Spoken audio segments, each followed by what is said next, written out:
Ne partez pas, je sais qu'il y en a qui ont peut-être un petit peu faim. Il est 12h38, mais promis, d'ici une vingtaine de minutes, vous serez libérés pour la pause déjeuner. Mais avant, je vous invite à rester avec nous. On entre dans la dernière ligne droite de cette matinée. Je vais inviter Dominique Leglu à me rejoindre, la directrice éditoriale de Science et Avenir, qu'on peut applaudir, s'il vous plaît. Puisque nous allons accueillir en visio et en direct une personnalité qui nous fait l'honneur d'être avec nous ce matin. Il est ancien directeur de l'Organisation mondiale du commerce. Il dirige le conseil supervisant la mission européenne Starfish à restaurer nos océans et nos eaux. Vous le voyez sur cet écran. Bonjour Pascal Lamy. Alors, j'espère que vous nous entendez bien. Moi, je vous entends très bien. Super. Bien. J'espère que l'inverse est vrai. On vous entend très bien. Merci beaucoup d'avoir libéré du temps dans votre agenda pour être avec nous en cette fin de matinée. Dominique Leglu est à mes côtés. C'est elle qui va interagir avec vous si nécessaire. On vous laisse la parole. Allez-y, Pascal. Merci. Bonjour à toutes et à tous. Bonjour à Dominique Leglu, que je ne connais pas bien, mais qui a une très forte réputation. Merci d'avoir invité un Normand terrien. Je suis de l'autre côté de la Normandie, Vexin-Normand, mais bon, j'ai été officier de marine dans mon jeune temps, donc je ne suis pas vraiment dépaysé à Cherbourg. D'autant que nous allons parler océan, ce qui est le thème de vos journées, et plus particulièrement du jumeau digital de l'océan, qui est un des éléments de cette fameuse mission Starfish que j'ai l'honneur de diriger à Bruxelles depuis maintenant quelques années. Et donc, qu'est-ce que ce jumeau digital? À quoi sert-il? À quoi ressemble-t-il? Et vers quoi allons-nous? C'est à ceci que je vais dédier les quelques minutes de présentation. Je n'ai que 8 slides et vous me pardonnerez de vous présenter des slides en globish, qui est l'anglais de Bruxelles, même si évidemment je vais les présenter en français. On peut passer à la première slide, s'il vous plaît. Alors, ceci vous donne le cadre dans lequel travaille cette fameuse mission Starfish, dont l'objectif, et c'est un objectif européen agréé au niveau européen et par les 27 États membres, est de régénérer ce que nous appelons l'hydrosphère européenne. D'ici 2030, l'hydrosphère, c'est l'océan, la mer, les rivières, les nappes, les lacs, tout ce que l'Europe, en quelque sorte, comprend de milieux marins et aquatiques. Cette mission, donc, qui a pour objet de régénérer cette hydrosphère, comporte 5 branches, et c'est pour ça qu'on l'a appelée Starfish. Une branche protection de l'hydrosphère, une branche zéro pollution dans l'hydrosphère, et une branche, disons, économie bleue décarbonée. Ça, ce sont les 3 domaines dans lesquels cette régénération est à l'œuvre, depuis que la mission est mise en œuvre après avoir fait l'objet d'une longue étude pendant 3 ans. Ces 3 objectifs sont associés à 2 catalyseurs. L'un qui est le jumeau digital et l'autre qui sont les pôles régionaux dans lesquels nous pratiquons, ce qui est une première pour ce genre de programme de recherche dans l'Union européenne, des formes particulières d'engagement citoyen. 4 pôles régionaux, un dans l'Atlantique Arctique, qui est celui qui intéresse Cherbourg, un Baltique, un Danube et la mer Noire, et la Méditerranée, qui entoure en quelque sorte l'Union européenne. Et chacun de ces pôles est une plateforme, en quelque sorte, dans laquelle les acteurs locaux, autour de ces pôles régionaux, peuvent s'agréger en signant une charte, et j'espère, ou je suis même presque sûr, que Cherbourg l'a déjà fait. Alors, on passe au slide suivant, le jumeau digital, qui est en quelque sorte un des moteurs, un des catalyseurs de ce programme de régénération, a été annoncé par la présidente de la Commission, Madame von der Leyen, au sommet de Brest en 2022, que le président Macron avait convoqué et qui a eu un certain nombre de suites. Et donc, ce jumeau digital est un des éléments sur lesquels l'Union européenne s'est engagée. Slide suivant. De manière à ce qu'on localise bien pourquoi et comment ce jumeau digital est important. Il est effectivement une opération scientifique. Nous savons, nous, en quelque sorte, les spécialistes des questions marines et océaniques, que nous nous confrontons à un sérieux déficit de connaissances. En très gros, pour agir correctement, renverser la dégradation des milieux océaniques et régénérer, nous savons que nous ne savons pas 2/3 de ce que nous devrions savoir, que si on continue à accumuler de la science comme on l'a fait depuis 150 ans, on y sera dans 80 ans, mais qu'on a 20 ans pour agir, et donc il faut aller vite, il faut prendre un raccourci, et ce raccourci, il est digital. Il est basé sur l'intelligence artificielle. C'est le jumeau digital de l'océan, qui, comme son nom l'indique, est une réplique digitale des milieux océaniques. Ça, c'est le côté scientifique. Le jumeau digital a aussi un certain nombre d'applications économiques, puisqu'il comprendra, et il comprend déjà dans les bouts qui ont été réalisés, notamment par Mercator Océan, un certain nombre d'applications au service de l'économie bleue, durable. Donc il y a de l'application économique, c'est pas seulement de la recherche, c'est pas seulement de l'innovation, il y a du développement, il y a des marchés, il y a en quelque sorte de l'argent à faire avec le jumeau digital dans un certain nombre d'applications.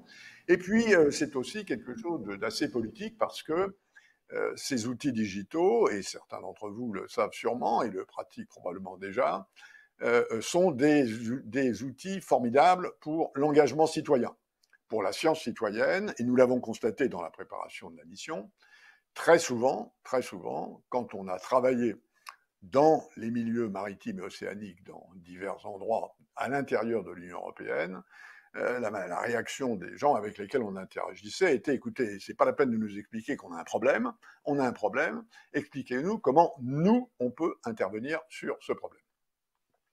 On passe au slide suivant, de manière à ce qu'on schématise en quelque sorte ce que sera ce noyau du jumeau digital sur lequel on est en train de travailler, je l'ai dit, un catalyseur, un moteur, une infrastructure d'intégration de deux éléments essentiels, des données évidemment en provenance de l'espace, il y a un énorme dispositif européen d'observation maritime de l'espace, dans l'espace, avec les programmes européens, et notamment Copernicus, et des modèles dans des tas de domaines qui mangent en quelque sorte, digèrent ces données, ils mettent de l'intelligence artificielle et nous permettent par la suite de simuler la réaction de ce jumeau digital pour tester des actions de régénération et d'économie bleue de l'océan et de l'hydrosphère réelle.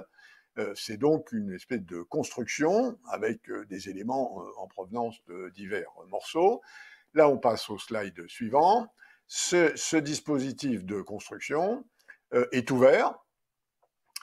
Il y a des données, il y a des modèles, il y a des écosystèmes. Il s'agit de relier avec cette infrastructure digitale les données, les modèles, les écosystèmes, encore une fois de manière ouverte, c'est-à-dire que énormément d'utilisateurs peuvent intervenir, peuvent lancer des données qui sont intégrées, peuvent proposer des modèles sur certains sujets particuliers de biologie ou de physique marine ou de météorologie ou de transport, ou voire même d'exploration, en tout cas scientifique, des fonds marins. Donc il y a des tas d'applications qui peuvent intégrer le jumeau digital, et nous, en quelque sorte, fournissons les ressources nécessaires sur le plan scientifique, sur le plan du développement, et disons le jumeau digital. La mission Starfish dans son ensemble bénéficie d'à peu près 120 millions d'euros de crédits de recherche et d'innovation par an, et disons le jumeau digital là-dedans, c'est quelques millions d'euros par an pendant 10 ans, et quelques millions d'euros par an pendant 10 ans. En investissement scientifique, c'est effectivement un gros levier. On passe au slide suivant. Donc l'univers scientifique, vous le voyez à gauche, hein, c'est tous ces programmes que j'évoque très rapidement, ils ont tous des noms d'oiseaux compliqués parce que c'est comme ça que ça fonctionne au niveau de l'Union européenne pour que tout le monde se comprenne à l'intérieur de la bulle. L'inconvénient, c'est qu'à l'extérieur de la bulle, c'est souvent moins compréhensible. À droite, vous voyez les prolongements internationaux de ce jumeau digital, et notamment à l'intérieur de la D4 pour la science océanique, la connexion très forte que nous avons avec la Commission internationale sur la science des océans, qui est logée à l'UNESCO, des groupes du G7, l'Agence spatiale européenne, diverses alliances, et au milieu de tout ça, vous avez ce moteur qui intègre, cette infrastructure qui intègre data, les données, les modèles, et les services et les interfaces. Dernier slide de cette courte présentation, c'est une image. C'est une image de ce que sera le jumeau digital à la fin de l'année prochaine. Fin 2024, il doit être prêt, le corps, le cœur de cette infrastructure, qui permet d'intégrer tous ces éléments, devra être prête fin 2024, et de telle sorte à pouvoir être lancé officiellement avec les démonstrations nécessaires à la conférence des Nations Unies sur l'océan, la 3e, qui se tiendra en France, à Nice, en juin 25, et qui est co-organisée à l'intérieur du processus ONU par la France et par le Costa Rica, et sur lequel nous travaillons. Quand je dis nous, c'est la mission Starfish, européenne, mais aussi à visée mondiale, hein, puisque l'idée derrière tout ça, c'est que l'Union européenne reste leader en matière de jumeaux digital de l'océan pour constituer probablement d'ici 2030 un jumeau digital mondial. Un jumeau digital européen n'a pas énormément de sens si ça ne se passe pas au niveau mondial, d'autant que ce jumeau digital européen devra intégrer des espaces européens d'outre-mer dans le Pacifique, dans la Caraïbe et dans l'océan Indien, qui sont déjà une dimension mondiale très forte. Et donc, l'idée, c'est d'utiliser la pression de cette conférence des Nations Unies pour être là à temps. Pour l'instant, ça se présente bien, c'est énormément de travail, il y a énormément de scientifiques dans diverses directions qui y participent, mais disons, j'ai bon espoir qu'on y arrivera, et de la sorte, la mission Starfish aura produit dans ce domaine, il y en a bien entendu beaucoup d'autres, mais dans ce domaine, une avancée extrêmement importante pour l'ensemble de la planète et de la régénération des milieux hydrosphériques qui j'ai pas la peine, je crois, de le dire dans cette circonstance et avec cette audience, est évidemment une priorité fondamentale.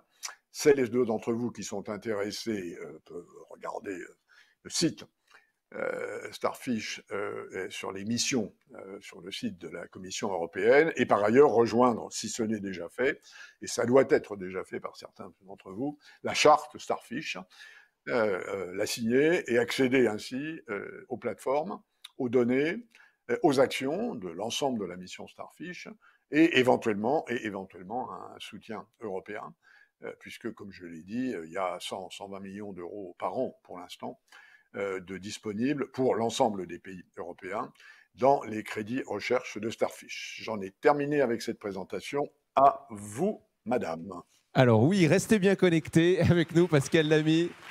Dominique Leglu, effectivement, directrice éditoriale de Sciences Avenir la Recherche, a pas mal de questions à vous poser. J'ai vu, Dominique, que vous preniez plein de notes pendant l'intervention de Pascal. Oui, d'abord, merci beaucoup, Pascal Lamy, d'avoir pris le temps de nous exposer ces précisions, même si c'est en globish, global English. On fera un débriefing, comme on dit en bon français. C'est très impressionnant. C'est très impressionnant de vouloir faire un jumeau numérique de l'océan, d'autant plus, comme vous l'avez annoncé, si on veut en faire ensuite un jumeau numérique mondial. Donc l'ambition est forte. Ça me donne l'occasion de rappeler que ce que nous avons vu ce matin et que vous avez cité, tous les travaux de Mercator Océan, dont nous avons eu le directeur scientifique Pierre-Yves Le Traon, nous ont montré à quel point l'Europe était en pointe sur ce travail. Et la France n'est pas en retard non plus à l'intérieur de l'Europe, qui a toujours été un push, un entraîneur, alors ça c'est plutôt pool, pour faire du globish encore, sur le spatial.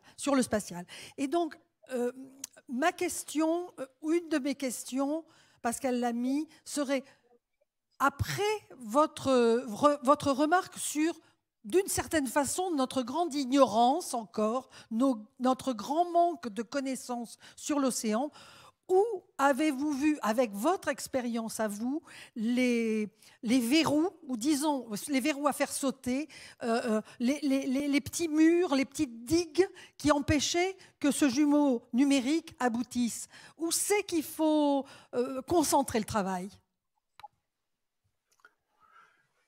Je crois que la nécessité de combler notre déficit scientifique, elle est très ancienne. Ce qui a donné naissance au jumeau numérique de l'océan, à l'idée d'un jumeau numérique de l'océan, c'est la technologie. C'est l'apparition de systèmes numériques, d'abord en matière médicale, parce que c'est là que les premiers jumeaux numériques se sont développés, et continuent d'ailleurs à se développer, de manière, quand on ne comprend pas bien un système complexe, que ce soit un système biologique, que ce soit un système météorologique, que ce soit un système physique, pour revenir à l'hydrosphère, un système chimique, un système physique, voire un système socio-économique, parce que l'interaction des riverains de l'hydrosphère avec l'hydrosphère, c'est un sujet socio-économique, et il y a une science derrière tout ça pour mieux comprendre comment intervenir. En réalité, c'est l'ère numérique qui a permis de se lancer dans cette direction, et maintenant, dans l'ère numérique, l'ère de l'intelligence artificielle, la disponibilité des données, l'extraordinaire réduction du coût de collection des données dans l'espace, puisque maintenant on peut avoir des données incroyablement nombreuses et précises grâce à des observations satellites. Il faut évidemment les compléter par des observations marines qui sont, elles, beaucoup plus chères. Une observation marine in situ, comme disent les scientifiques, à 20 mètres de profondeur, et il en faut, même si elles permettent maintenant souvent d'aller beaucoup plus profond dans la connaissance qu'on a de la colonne d'eau, c'est à peu près 100 fois plus cher qu'une donnée spatiale de surface, même si maintenant certaines données spatiales de surface permettent de comprendre ce qui se passe dans les 5 ou 10 mètres en dessous de la surface, grâce notamment à des analyses de couleurs. Bon, je ne rentre pas dans le détail. Donc, c'est l'ère numérique et l'intelligence artificielle qui rendent possible de fabriquer des répliques qui, elles, servent à tester, parce que si on veut, par exemple, comprendre comment se comporte le Gulf Stream, ou ce qui va se passer sur les côtes atlantiques avec la montée des eaux, où se perd et où se régénère de la biodiversité en Méditerranée avec de la protection des zones. Supposons qu'on installe une zone marine protégée quelque part, observer ce qui s'y passe avec des données et simuler ce qu'elle donnera dans 5 ou 10 ans, c'est maintenant possible.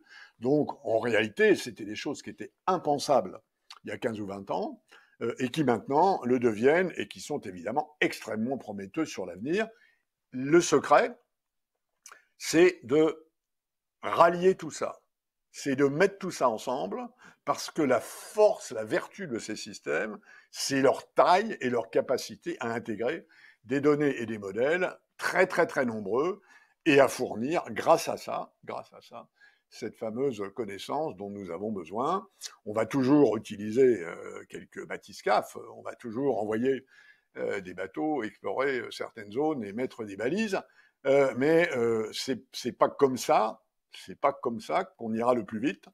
On ira plus vite et, comme je l'ai dit, on a à peu près 20 ans devant nous, quoi. Et il faut se dépêcher.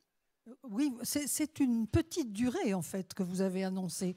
Vous avez dit 20 ans tout à l'heure, à moins que j'ai mal entendu. Et là, vous dites 30, c'est ça? J'ai dit 20 ans. Vous avez dit 20 ans. On a 20 ans pour arrêter et renverser la dégénération, tout le mal qui est en train d'intervenir dans nos milieux hydrosphériques qui sont encore en voie de dégradation.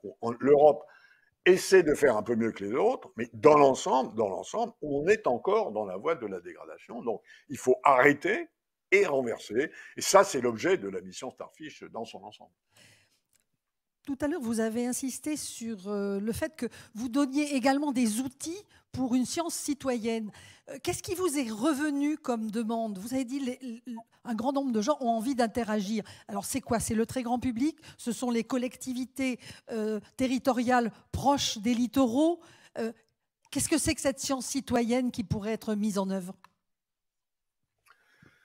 Ben, c'est celle qu'on est en train de faire avancer avec ces fameuses 4 plateformes qui en globish s'appellent des lighthouses, en français c'est des phares, et qui sont une très grande innovation dans la manière dont fonctionne l'Union européenne. En général, les choses de Bruxelles, elles se passent soit à Bruxelles, soit on demande aux États membres de s'occuper de ce que des politiques européennes pour les mettre en vigueur. Là, on essaie un espèce de court-circuit.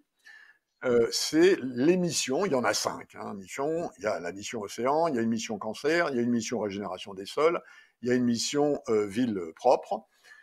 Les missions, qui sont un élément du nouveau programme 4 de recherche, celui qui est en cours jusque dans 4 ans d'ici, ont créé des plateformes régionales. Ces plateformes agrègent ce qu'on appelle les parties prenantes. Et les parties prenantes, c'est toutes celles et tous ceux que vous avez cités et d'autres. Ce sont évidemment des spécialistes, donc les spécialistes, des experts, soit de la science, soit de la conduite des opérations, soit de l'économie qui se déploie dans l'hydrosphère. Ce sont des collectivités locales, les régions, les villes. Ce sont des citoyens, ce sont des associations. Et notre expérience est qu'il y a une énorme énergie disponible et qu'en fournissant une espèce d'infrastructure de base à ces plateformes, avec quelques moyens financiers, eh bien, on peut, en quelque sorte, aller beaucoup plus vite que si on le faisait par les moyens administratifs traditionnels. Et donc, c'est ça l'idée. Et du coup, il y a, par exemple, des initiatives qui sont parties sans qu'on n'y ait jamais nous pensé. Il y a maintenant une alliance européenne d'îles propres, des îles européennes, qui maintenant ont mis en place des programmes qui font qu'on a des îles propres et zéro carbone. Il y a, j'en ai entendu parler il n'y a pas très longtemps, une alliance des ports, d'ailleurs ça peut intéresser Cherbourg, on parle d'une alliance des ports européens pour échanger les meilleures pratiques, les programmes d'investissement en matière de décarbonation, par exemple, de décarbonation des ports. Et le jumeau digital pourra peut-être fournir une application typiquement européenne qui permettrait d'aller plus vite ensemble vers ces décarbonations. Et évidemment, il y a des applications de sciences citoyennes qui correspondent, par exemple, à la possibilité pour des citoyens comme vous et moi, avec une application, de prélever des données sur la qualité des eaux, que ce soit d'ailleurs des eaux douces ou des eaux marines ou des eaux de rivière, de telle sorte à alimenter ces machines qui, elles, nous donnent une représentation de plus en plus exacte et de plus en plus opérationnelle. Il y a beaucoup à faire dans ces domaines, mais l'expérience prouve que ça marche. Un des slogans de la première partie de la mission, c'était « L'océan commence dans votre évier ». Eh bien, je crois que c'est la science citoyenne, elle part de là. Vous avez, merci, l'océan commence dans votre évier. Je pense qu'on va se souvenir de ce slogan. Ce que vous venez de mentionner montre à quel point les bases de données sont absolument fondamentales, c'est-à-dire recueillir de l'information à peu près partout et tout le temps, les réalimenter. Et vous avez plusieurs fois, à plusieurs reprises, mentionné l'utilisation de l'intelligence artificielle. En l'occurrence, l'utilisation de l'intelligence artificielle aujourd'hui, c'est ce qui peut permettre de mieux analyser, et peut-être plus vite, et peut-être plus intelligemment. Rappelons que notre slogan, là, c'est « L'océan nous oblige à être intelligents », plus intelligemment toutes ces bases de données. Cela étant, il peut y avoir, puisque vous n'avez pas d'autres exemples déjà faits de jumeaux numériques, il peut y avoir des dérives, il peut y avoir des erreurs. Comment votre système s'auto-régule-t-il, empêche ses propres erreurs? Deux réponses à ça. D'abord, l'intelligence artificielle permet d'aller beaucoup plus vite dans l'agrégation de données par rapport au système précédent où on devait d'abord s'assurer de leur interopérabilité. Bon, je ne vais pas rentrer dans les détails techniques, je suis d'ailleurs pas ingénieur de formation, mais pour agréger des données, en général, il fallait qu'elles soient nomenclaturées de la même manière, avec les mêmes racines. Encore une fois, je n'aurai pas le temps de rentrer dans les détails. L'intelligence artificielle n'annule pas, on ne peut pas mettre n'importe quoi, n'importe quelle donnée structurée n'importe comment, et l'intelligence artificielle ne va pas par miracle les agréger, mais elle permet de raccourcir énormément, c'est-à-dire qu'elle fait des analyses très très très vite de la manière dont ces données ne sont pas vraiment opérationnelles, et elle permet très très très vite de corriger ça. Donc là, il y a un premier élément qui est extrêmement puissant. Et le deuxième, c'est d'abord que tous ces systèmes sont ouverts, c'est un bien public, c'est transparent, c'est accessible au public, et c'est soumis à tout ce que l'Union européenne a déployé depuis quelques années sur la protection des données, y compris les nouvelles directives qui viennent de rentrer en vigueur sur les marchés digitaux et sur la manière dont doivent fonctionner ces plateformes. Donc, c'est ouvert, c'est transparent, ce qui est en quelque sorte la meilleure garantie d'une gestion correspondant à l'intérêt public de ces données. Et, disons, au niveau européen, on a des dispositifs de protection. On travaille d'ailleurs, par exemple, et certains disent qu'on y travaille trop vite, sur la régulation de l'intelligence artificielle. Donc c'est un domaine dans lequel, c'est pas le cas forcément partout, mais l'Union européenne est aussi en avance là. Si vous aviez, je ne sais pas si je vais appeler ça un conseil, c'est plutôt une direction à donner de façon à faire avancer encore plus vite cette mission Starfish, ce serait quoi? Est-ce que ça peut être une seule chose ou c'est, comme vous l'avez dit, parce que c'est complexe, une multitude de choses à faire avancer en même temps? Non, c'est une multitude de choses à faire avancer en même temps. Et disons, 1 milliard d'euros par mission sur 10 ans, ça prouve que quand même que l'Union européenne met le paquet, qu'elle y croit à cette expérience. Et je dis, c'est la même chose sur le cancer, sur les sols, sur les villes propres, sur l'adaptation au changement climatique. Dans le cas de la mission Starfish, que ce soit pour le jumeau digital ou pour d'autres actions, l'important, c'est la porte d'entrée, c'est-à-dire la charte. Vous allez sur le site, il y a une charte, vous signez la charte. Encore une fois, il n'y a pas d'engagement particulier, vous n'avez pas à payer pour ça, vous n'avez pas à donner l'âge de votre grand-mère ou à jurer que vous assassinerez jamais votre voisin, encore que ce soit recommandable. Il n'y a rien de spécial à faire. Vous signez la charte et à partir de ce moment-là, vous entrez dans cette plateforme, en l'occurrence Atlantique-Arctique, dont un des thèmes, et chaque plateforme régionale a un thème, disons, de prédominance. Le thème Atlantique-Arctique, donc pour Cherbourg, c'est la montée des eaux. Le thème Baltique, c'est les effluents, notamment agricoles. Le thème mer Noire, c'est évidemment l'interaction fleuve-mer, et le thème Méditerranée, sans surprise, c'est la dépollution, en commençant par le plastique, parce que chacun sait que la Méditerranée est un des endroits les plus épouvantablement pollués par le plastique de la planète. Il y en a d'autres, mais la Méditerranée vient très haut. Et donc, la charte, ceux d'entre vous, les entreprises, les associations, les laboratoires, les collectivités locales, signent la charte, et à ce moment-là, vous pouvez rentrer dans ce système. Ma réponse à votre question est très simple, c'est que plus on s'y mettra, de manière la plus connectée, la plus digitale possible, et plus vite ça ira. Pascal Lamy, merci, on a compris le message. On a le jumeau numérique de Pascal On a le Lamy. jumeau numérique de Pascal Lamy en dessin de Xavier Gorce, et c'est pour ça que toute la salle réagit.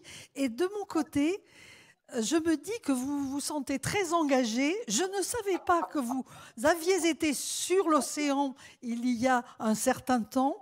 Vous avez été à la tête d'un très grand organisme, l'OMC, et là, je sens que vous avez l'air content. Vous avez l'air content et heureux de mener cette mission, ce qui n'est pas toujours évident quand on a des choses aussi lourdes à pousser, n'est-ce pas? C'est aussi parce que Cherbourg me rappelle des bons souvenirs. Quand j'étais officier de marine, je me suis marié à ce moment-là, et j'ai passé mon voyage de noces en Normandie, et y compris au cercle naval de Cherbourg à l'époque, qui était ouvert aux officiers, et donc j'en ai gardé un très très bon souvenir. Voilà, je vous avoue tout. Merci. Et si Xavier Gorce me passe son dessin, il se trouve qu'on se connaît un peu tous les deux, je le prends, et il sait de quoi je parle. Merci beaucoup, Pascal Lamy, d'avoir été en direct et en visio avec nous pour cette seconde édition du festival Grand Océan. La vie est bien faite quand même. Sur le programme officiel, c'était mis fin à 13h10, il est 13h09. Ça me permet... Oui. Bravo aux intervenants également. 1 minute pour vous dire qu'on se retrouve à 14h30 cet après-midi avec encore Dominique qui sera de nombreuses fois sur scène pour animer pas mal de tables rondes, de conférences. On va parler monstres marins, océans dans le système solaire, animaux invisibles, solutions pharmaceutiques. Et soyez là en milieu d'après-midi, François Sarano, l'homme qui murmure à l'oreille des cachalots. Sa bande de potes, c'est des cachalots. Il sait leur parler. Il sera avec nous. Donc ça, c'est l'un des temps forts de cet après-midi. Bon appétit. Et on démarre à 14h30. À tout à l'heure. Et un petit coucou à celles et ceux qui nous ont suivis sur le site internet du festival grandocéan-event.com. Bon appétit à vous aussi.